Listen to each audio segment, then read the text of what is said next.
And we're live. This is Matt Bertram with the Business Houston podcast presented by the BBB. Today I have Don Milne here with Milne Associates CPAs. And it's a pleasure to have you on, Don. Thank you. And, why don't you share with us a little bit about yourself and your business? Sure, thank you. I've been in business since 2013, and from there we've grown substantially right from the start. We're located in Tomball, Texas. We're a practice with 3 CPAs, a support staff, and staff accountants. We provide services to small and mid-sized businesses within the North Houston area. We've been very successful in supporting people through businesses through the PPP and EIDL. And continuing to support them after the funds and for the forgiveness, we're in the midst of filing those right now. So we work with a vast industries from attorneys and doctors and lawyers to service-oriented industries in construction, and so we're all over the map, but we are able to support most companies out there. Yeah. Well, I know with COVID, things have changed a lot, and you were talking about the PPP loans and the forgiveness. I think you're the CPA, but I think it's under 150,000. It's completely forgiven, and then over that, you have to file for it. We actually had filed for that ourselves. Tell me a little bit about how you were telling me in kind of the pre-interview that really COVID's changed the way y'all are doing business or how you're doing business. Can you talk a little bit about that? When this first hit, we put up a table in our reception area so that people wouldn't walk straight up to the front desk. And then when the stay-home order hit, what we did was we worked from home for a good amount of time, along with the rest of the state. Mainly because we didn't know what was going to happen. No one had clear understanding of how communicable the disease was, virus was. So we didn't want to put any of our staff at risk, even though we are an essential service and we can be in office. Shortly toward the end of the stay-at-home order, we did come back to the office, but we now have limited our in-office meetings with clients. People can drop things off, they can come in, but it's minimal contact, and we encourage clients to have a communication with us through phone calls, Zoom calls, email. We want to stay healthy as a firm, and it's very important for us to, now that we're hitting tax season, January 1st, we all need to make sure that everybody keeps the social distance, everybody remains healthy and strong through the next 4 months of tax season. It's more important than ever this year because we have more than just the normal tax season to handle with the PPP forgiveness applications we're doing from some of our clients. So, yeah. So tell me a little bit about maybe how with COVID or kind of with the shift of working with people, has that affected how y'all are doing your marketing or how you're reaching out to people, because you used to do a lot of things in person, right? And so right. How has that kind of shifted? We've shifted over to more email communication, sending out broadcast emails, letting clients know about coming deadlines. We've shifted our marketing to postcards. We have a new practice management system, so we've really been able to reach out to people in bulk quickly, easily. We do, but the Zoom calls really have changed everything. Marketing, we are able to pick up clients where we've got a lot of referrals. We have a good, strong base of clients. We've got a great following, so we're very fortunate to not have to blast market as much as some firms may need to. Yeah. To get the That's fantastic. And so how has being, accredited business by the BBB helped you with, your presentation in the community and being part of the community? How do you feel BBB's helped you? BBB is an accredited institution. So when you have someone that would post a negative comment on a platform such as Google doesn't have any filters. They let anybody post up whether they're a client, they're a prospect, or someone posting a malicious comment. We've had that in the past. And what I've put up as a reply comment to a negative feedback was, if you do truly have a legitimate issue, please reach out to the BBB, because the BBB, we are a member, we're A+ rating, and we encourage people to submit to the BBB their issues, and BBB will help mitigate those issues. From there, nothing transpires. So you know that the comment on Google was nothing more than, Oh, absolutely. One of the things that the BBB offers that's great is they offer to be able to sit down and kind of work it out with whoever has the issue on both sides. It's a really nice service that the BBB offers. So tell us a little bit about yourself, Dawn, kind of how you got started, why you decided to become a CPA, and just kind of who you are a little bit so people know. Sure.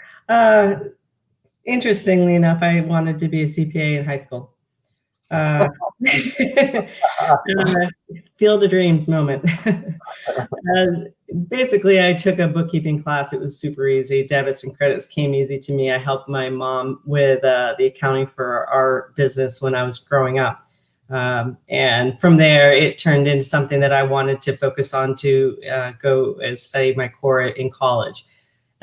So that was where I started. And in college, it was easy also. So it was a natural progression for me. And when I got out of college, that's the path I followed. I followed the accountant path fairly all the way through my career. So it leads me up to when I started my practice in 2013. I was actually a corporate controller at that point, and it felt like it is an interesting thing being a corporate controller, because the numbers that you report are from one side of the fence. You need to be cognizant of the fact that these numbers impact people's bonuses and bottom lines. On the other side of the fence, there's the legal side of it, which you must follow. And I'm pretty black and white. I follow the letter of the law. And it was very difficult for me to report numbers that were favorable for people to get year-end bonuses versus following the law. So at that point, I felt it was time for me to take a step back from being in corporate and to start in public, because public, you're working with after the fact numbers. You're not in charge of what's behind the scenes in a corporation. I assist and guide, and I actually have greater strength than most CPAs because I've been on that side of the fence. So I'm able to sit and talk shop with clients and let them understand the impact of the numbers that they're trying to push, how that looks from a tax perspective, how that looks from a corporate perspective. A lot of CPAs don't have that knowledge and can't understand what that impact looks like from the other side of the fence when you're actually working as a corporate controller. So I've been very successful at helping clients in that manner, and I started in 2013. No, that's fantastic. I think that's really important to have somebody that's really been on, I guess, both sides of the fence, right? To understand what's going on and how that connects. So Dawn, are you a native Houstonian, or when did you become a Houstonian? 2007. 2007. All right. All right. Well, yeah. It's good to have you here. Thank you. So is there any, you mentioned, you were kind of, let's do this, because you mentioned that you kind of rebranded a little bit. I don't know if there's anything that you want to mention on that, but I also wanted to hear if you got any really good business tips that you want to share with other entrepreneurs and small business owners that helped you be successful. Sure. I rebranded. It was a thought to do last year, and we were going to do that after the April tax season ended here in 2020. But then the world turned, and it just didn't seem the right time. But basically, we have more than just me on staff as a CPA, and my name is the poster board of the face of the firm. So I took my first name off of that and put it Milne Associates CPAs. That way, when someone calls in for a consultation or for help and assistance with their taxes, it's not just me that they're calling and asking for. I am the face of the firm, but I do have great CPAs that I work with in my company, and I don't want to take on the entire load. It's a lot. And the other question to answer, you said, Give a tip for small yeah. business owners. What are some tips out there? I know from the accounting side, I think that there's a lot of tips for small business owners that they would be happy to hear from you. So as a small business, it's very important that you start off on the right foot. And what I see time and time again is a new business that needs help with their taxes. They've been in business for the greater part of the prior year, but they haven't had an understanding of where to start. They just put out their shingle, have a website, and away they went. And without any understanding and knowledge of the impact tax-wise, they come to me in January. What am I allowed to write off? I bought a vehicle. What do I do with this? All those questions should have been addressed at the very beginning before they started their business, or right when they started their business, so that they had a clear understanding. Do I collect sales tax? Do I put a vehicle in my business name? Do I pay estimated quarterly taxes? When do I pay those? People a lot of times that are current clients will go and sell properties without understanding the capital gains tax on a commercial holding property. They didn't know they could 1031 exchange it, or if they did know they could 1031 exchange it, they didn't do it properly. You have to go through a 1031 intermediary. That is a company that is actually accredited with the IRS to process 1031 exchanges. They sell a property, they put the cash in the bank, and then they think, oh, I've saved on taxes because I haven't spent it yet. I'm going to put it to another property. It's like, no, you can't touch that money. That money should go to some third party. They hold on to it until you buy the property you're going to roll it into.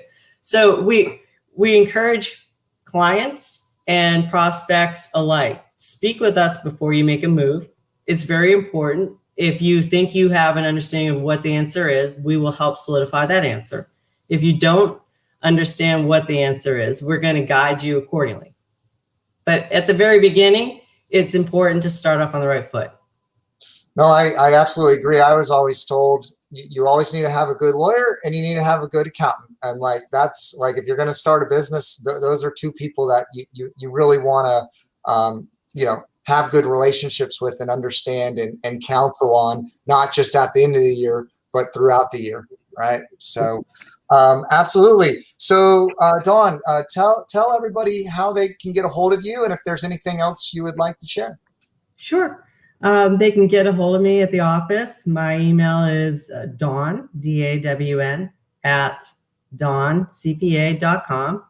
Our website is Milne, MILNE, and associates.cpa.